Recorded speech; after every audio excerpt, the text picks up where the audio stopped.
भाई मेरी सभी भाइयों से निवेदन है, आप बहुत देर से गर्मी में बैठे हो। मैं थोड़ी देर अपनी बात कहूँगा, बीच में कोई नारे मत लगाना, कोई बात मत करना, चुपचाप शांति से सुनो। बहुत ज़रूरी बात। महेंद्रगढ़ जिला के कांग्रेस कार्यकर्ता सम्मेलन की अध्यक्षता कर रहे हरियाणा प्रदेश कांग्रेस कमेटी के हमारे माननीय अध्यक्ष, जिनके विचार आपने सुने विस्तार से, हर उस मुद्दे पर बोले हैं, चौधरी उदयभान जी, और हमारे यहाँ से पिछली पार्लियामेंट के उम्मीदवार व विधायक हमारे भाई राव दान सिंह जी, राव नरेंद्र जी, पूर्व मंत्री जगदीश यादव जी, पूर्व सीपीएस अनीता यादव जी, पूर्व विधायक राधेश्याम जी, पूर्व विधायक मूलाराम चौधरी जी, संजय पटिकरा जी, सुरेंद्र नंबरदार जी, भाई चंद्र प्रकाश जी, और आपके सतपाल दहिया जी, और प्रवीण चेयरमैन साहब, दिनेश जी, व स्टेज पर बैठे सभी हमारे सम्मानित साथी, सम्मानित मंच, उपस्थित मेरे बुजुर्गों, नौजवान साथियों व मातृशक्ति। जैसा मैंने कहा, अपने दिन से किया मैंने, 2 मिनट आप जरा शांति से सुनो। देखिए, अभी मेरे से पहले बोले उदयभान जी, हमारे अध्यक्ष राव दान सिंह जी, इन्होंने सारी बात बताई कि क्या हुआ, 10 साल पहले क्या था, 10 साल के बाद आज कहाँ है। मेरे 1-2 सवाल है आपसे। जैसे राव साहब ने कहा कि हमारी जब सरकार थी 2014 तक, उससे पहले इस इलाके में चाहे यूनिवर्सिटी हो, इंजीनियरिंग कॉलेज हो, सड़कों का निर्माण हो, ये सारे काम राव दान सिंह जी ने गिनाए। तो मेरा आपसे एक सवाल है, ये 10 साल 14 से और 24 के बीच में कोई एक काम बता सकते हो इस सरकार ने किया? खुला सवाल है मेरा। ये कहते भाई हमारा ये इंजीनियरिंग कॉलेज खोल दिया, ये कॉलेज खोल दिया, ये संस्था खोल दी, ये यूनिवर्सिटी खोल दिया, है? कुछ नहीं किया। तो भाई मेरा सवाल ये है, हमारा हरियाणा जो है किस चीज़ के लिए जाना जाता है? जय जवान, जय किसान और जय पहलवान, 3 बातों से गिना जाता है। तो इस 10 साल में भाई जवानों की क्या आपने देखा? अग्निवीर लेके आगे जो हमारे जवान हैं, आपने उनको देखा 4 साल में घर भेज देंगे, ना उसकी पेंशन होगी, ना और कोई कार्य होगा। इसी प्रकार से किसान का क्या हाल है, ना उसको एमएसपी मिलती, ना किसान को समय पे कोई बीज मिलता। वायदा इनका ये था कि 2022 तक हम किसान की आमदनी दुगनी कर देंगे। आमदनी तो दुगनी नहीं कर पाए, लेकिन लागत कितने गुना कर दी? याद करो, 2014 में डीजल का क्या भाव था, आज क्या भाव है? खाद का क्या भाव था? कीटनाशक दवाई का क्या भाव था, आज क्या भाव है? लागत तो कई गुना कर दी, आमदनी दुगनी करी। इसी प्रकार से हमारे जो पहलवान बेटियां, जिन्होंने हमारा दुनिया में नाम कमाया, हरियाणा का ऊंचा किया, उनके साथ जंतर मंतर पे क्या सलूक हुआ, आज तक भी उनको न्याय नहीं मिला। तो भाई इस बात की मेरे को टीस है कि जो हरियाणा अपना 2014 में जब हमने सरकार छोड़ी, तो प्रति व्यक्ति आय में, प्रति व्यक्ति निवेश में, नौकरियां देने में, कानून व्यवस्था में, खेल और खिलाड़ियों में पूरे देश में नंबर 1 था। ये मेरे आंकड़े नहीं हैं, ये सरकारी आंकड़े हैं प्लानिंग कमीशन के।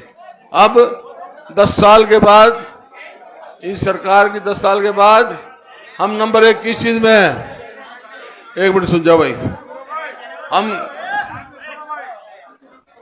हम किस चीज में है नंबर 1? हम हैं बेरोजगारी में और भ्रष्टाचार में, और पूरे देश में सबसे ज्यादा असुरक्षित प्रदेश हरियाणा है। कानून व्यवस्था नाम की कोई चीज ही नहीं है।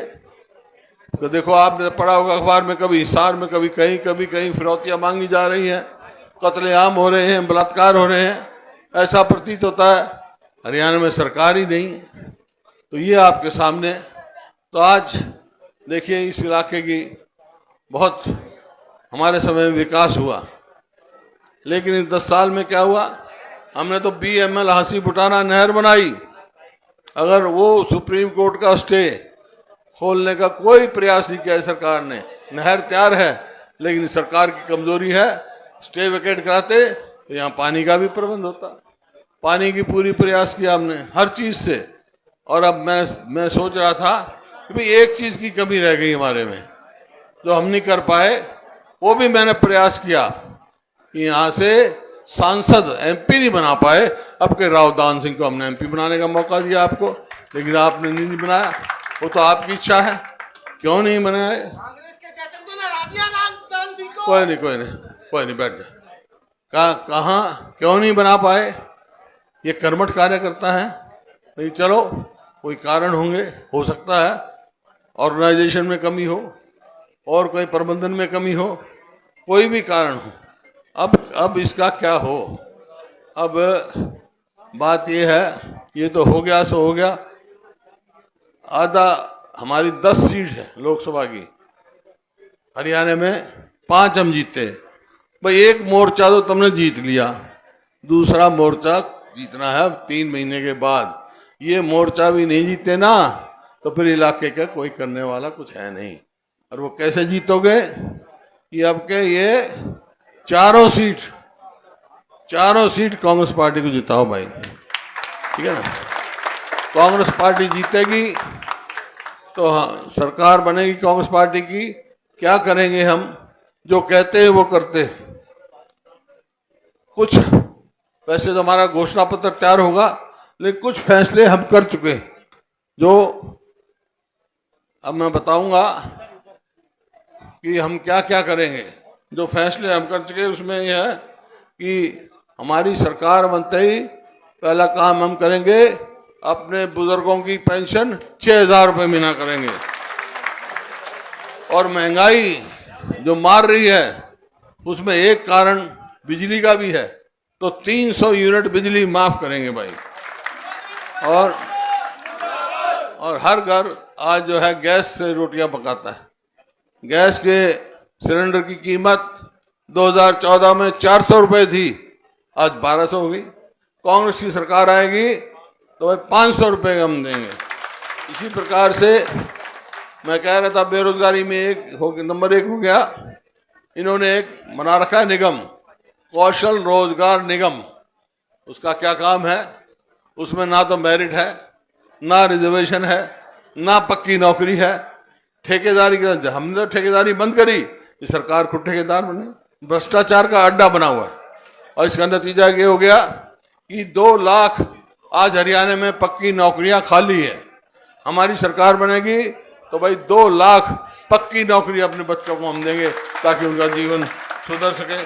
इसी प्रकार से जो हमने गरीब आदमी के लिए किए थे, जैसे अध्यक्ष जी ने कहा 100-100 गज के प्लॉट दिए हमने, 4 लाख प्लॉट हम दे चुके, 3 लाख और अंकित किए थे, 7 लाख प्लॉट देने थे। तो कुछ प्लॉटों का कब्जा नहीं मिला था, वो तो आप दिखा रहे हैं। इनने वो स्कीम महात्मा गांधी ग्रामीण बस्ती योजना आते कैंसिल कर दी, आज तक कैंसिल है, कोई स्कीम नहीं। हमारी सरकार बनेगी तो भाई वो हम फिर 100-100 गज के प्लॉट देंगे, 7 2-2 कमरे का मकान बना के भी देंगे उनको। इसी प्रकार से स्वास्थ्य के लिए गरीब आदमी को इलाज कराने की बड़ी दिक्कत है। हमारे समय तो दवाई फ्री थी, लेकिन हमारे पड़ोस में राजस्थान में अशोक गहलोत ने एक स्कीम बनाई थी, 25 लाख तक का स्वास्थ्य का इंश्योरेंस, वो हम देंगे ताकि हर आदमी को इंश्योरेंस मिल सके। इसी प्रकार से जहाँ जाते हैं कर्मचारी हमारे कहते हैं कि ओल्ड पेंशन स्कीम लागू करो, तो ओल्ड पेंशन स्कीम लागू करेंगे हम। इसी प्रकार से जो खेल के लिए पदक लाओ पद पाओ की नीति चालू करेंगे। दूसरी जो इन्होंने किया हुआ है, चाहे हर वर्ग को इन्होंने भाई, चाहे वो कर्मचारी वर्ग है, चाहे सरपंच गए वहाँ अपना अधिकार मांगने के लिए, चाहे नंबरदार गए, सब पे लाठियां चार्ज की। तो भाई चाहे वो नंबरदार हैं, ग्राम पंचायत हैं, उनको पूरा हम अधिकार देंगे ताकि जो अपना काम अच्छी तरह कर सके। इस तरह बहुत सारे और काम हम बताएंगे आपको, लेकिन ये होंगे कब होंगे कब हैं?